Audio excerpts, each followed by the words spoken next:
Hello friends, আমি sweeties কিচেনে তোমাদের স্বাগতম। আজকে আমি বানাবো egg roll, homemade egg roll, যেটা কোনো ঝামেলা ছাড়াই খুব তাড়াতাড়ি তৈরি হয়ে যাবে। তো চলো কিভাবে বানাচ্ছি ভিডিওটা শেষ পর্যন্ত দেখতে থাকো। তো আমি এগ রোলটা বানানোর জন্য প্রথমে ময়দাটা মাখাবো। তো সেই জন্য এখানে আমি একটা বল নিয়েছি পরিষ্কার, আর এর মধ্যে আমি 2 কাপ মতো ময়দা নিচ্ছি। তোমরা তোমাদের পরিমাণ অনুযায়ী নিও।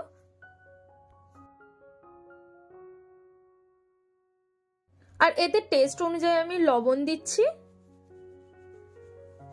1 চামচ মতো ঘি দিচ্ছি, গাওয়া ঘি। এখন এটাকে খুব ভালোভাবে মিক্স করে নেব, ময়দার সঙ্গে খুব ভালোভাবে ময়ান দিয়ে নেব।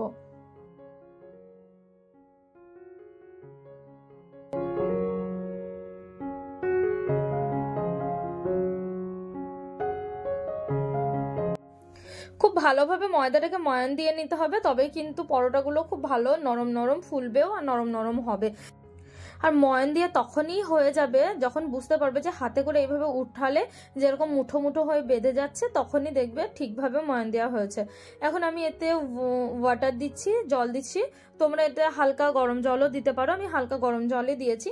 এখন এটাকে অল্প অল্প করে জল দিয়ে ভালোভাবে এটার একটা ব্যাটার তৈরি করে নেব।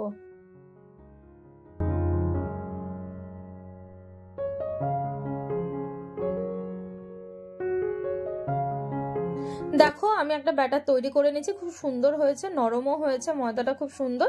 এখন আমি এটার মধ্যে লিচি কেটে নেব। এটাকে 4 ভাগ করে সুন্দরভাবে 4টেকে সমান ভাগে ভাগ করে লিচি কেটে নেব।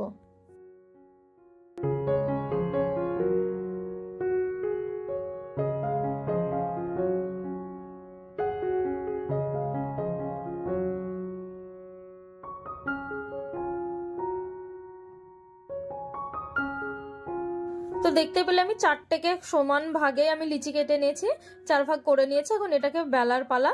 তো সুন্দরভাবে এটাকে আমি গোল করে নিচ্ছি যাতে পরোটাটাও খুব সুন্দর গোল হয়। তো এখন এইভাবে গোল গোল করে নেব সবগুলোই, দিয়ে তারপর একটা একটা করে বেলতে শুরু করব।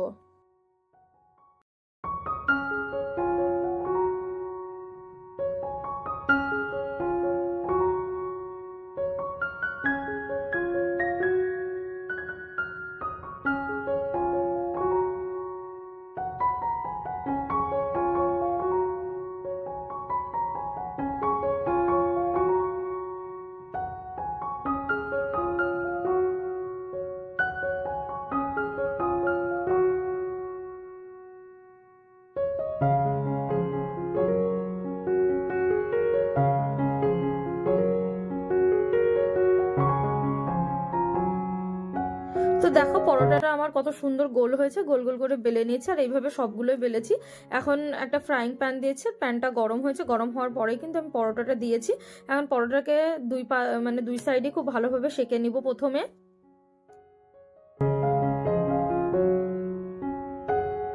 তো পরোটাটাকে খুব ভালোভাবে সেঁকে নিতে হবে যেন কোনো রকমই কাঁচা না থাকে।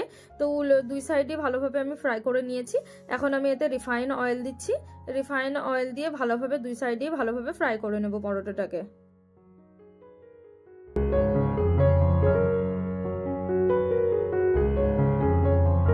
দেখো পরোটাটা কত সুন্দর ফুলে উঠেছে, কারণ এর ময়ানটা খুব সুন্দরভাবে দেওয়া হয়েছে তাই। তো তোমরাও খুব ভালোভাবে ময়দাটাকে একটু সময় ধরে ধৈর্য নিয়ে ময়ান দেবে, দেখবে পরোটাটা খুব সুন্দর ফুলবেও আর খুব নরম নরমও হবে।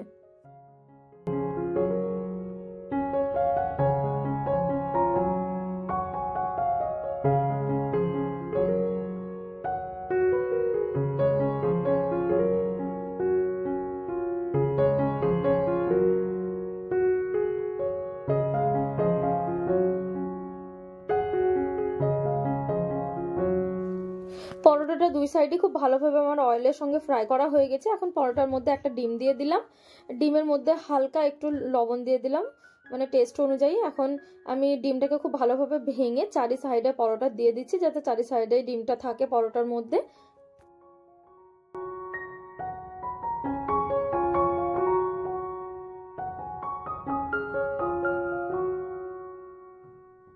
তো পরোটাটা আমি এখন উল্টিয়ে দিলাম, উল্টে দিয়ে খুব ভালোভাবে ডিমের সঙ্গে ফ্রাই করে নেব।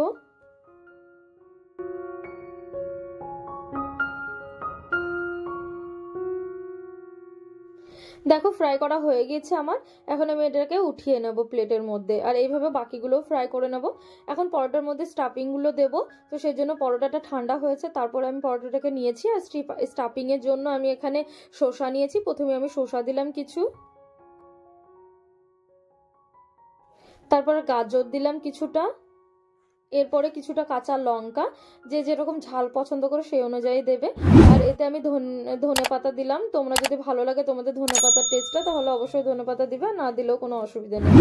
তো এখন আমি কিছুটা পরিমাণে এখানে পেঁয়াজ দিলাম, পেঁয়াজকে ছোট ছোট করে কেটে নিয়েছিলাম। আর একটা লেবুর রস দিলাম একটু। অল্প পরিমাণে এতে আমি চাট মশলা দিলাম। আর এতে এখন আমি সসগুলো দেবো। এটাতে আমি টমেটো কেচাপ দিলাম। তো আমি টমেটো কেচাপ দিচ্ছি এতে প্রথমে। আর এতে আর একটু আমি গ্রিন চিলি সস দেবো। তোমরা চাইলে আরও অন্য কিছু সস অ্যাড করতে পারো, রেড চিলি সসও দিতে পারো। তো আমার স্টাফিংটা একটু কম লাগছিল, তার জন্য আমি আরেকটু গাজর আর শসা দিয়ে দিলাম। এখন এটাকে রোল করার পালা। তো এটাকে ভালোভাবে আস্তে আস্তে করে রোল করে নেবো, যাতে স্টাফিংগুলো বাইরে না বেরিয়ে আসে।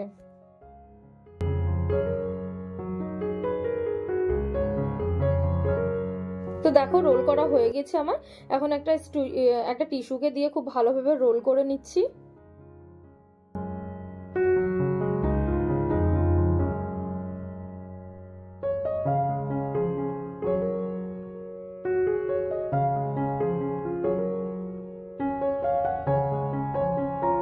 তো দেখো দোকানের মতোই এগ রোল কিন্তু আমার বাড়িতেই তৈরি হয়ে গেল একদমই অল্প সময়ের মধ্যে। তোমরা যারা বাইরের খাবার একদমই খেতে পছন্দ করো না বা খেতে পাও না, তারা এইভাবে একদিন বাড়িতেই বানিয়ে খেতে পারো এগ রোল। দোকানের মতোই হবে খেতে, টেস্ট একদমই। তো তোমরাও এইভাবে একদিন বানিয়ে খেও, আর কেমন হয়েছে সেটা কমেন্টের মাধ্যমে জানিও। দেখা হচ্ছে নতুন একটি রেসিপি নিয়ে। Thanks for watching.